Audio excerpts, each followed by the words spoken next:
a book that takes you on a journey into thin air. The accounts of those who were on the mountain that fateful day. Many went up and few came down.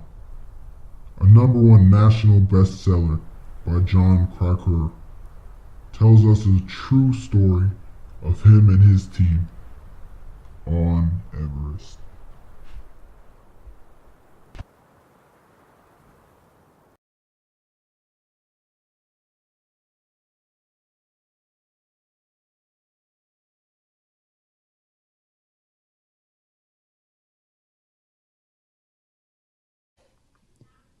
Hello, and welcome back to 710 Keel Talk AM. I'm your host, Jimmy J, and today we have a special guest. He's a writer for Outside Magazine. He went through something incredibly tough. I'll let him talk a little more about it in a second. Ladies and gentlemen, we have John Krakauer with us today. Thanks for being on the show, John.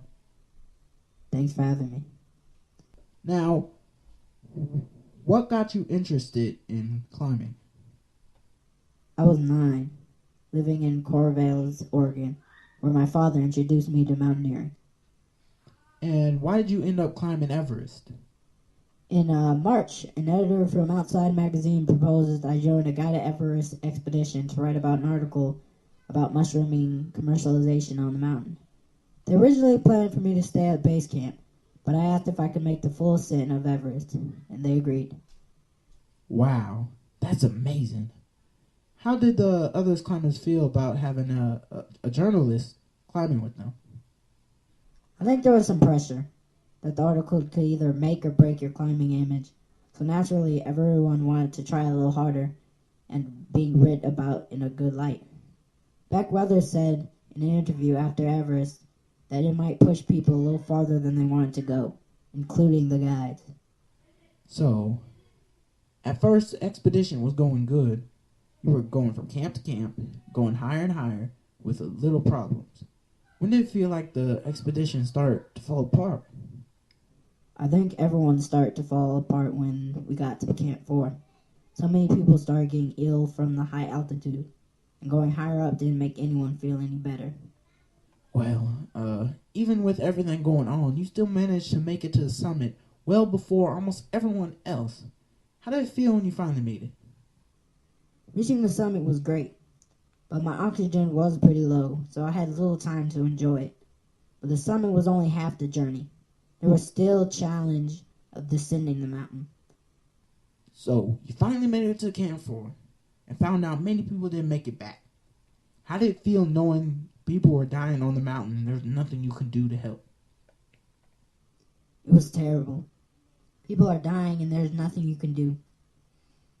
But I had to stay calm because panicking didn't help anyone. That trip to Everest was an experience no one would wish for. How are the survivors doing today? For what they've been through, they could be in a lot worse condition.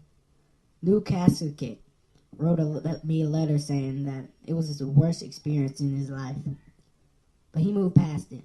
Beck Weathers had his right arm amputated just below the elbow, along with his fingers and thumb on his left hand. His nose was also amputated and reconstructed.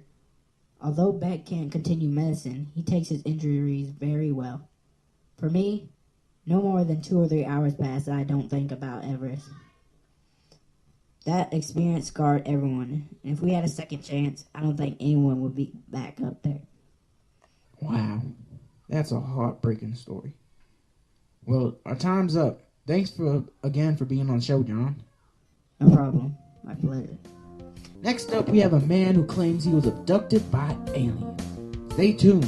We'll be back after this short commercial break.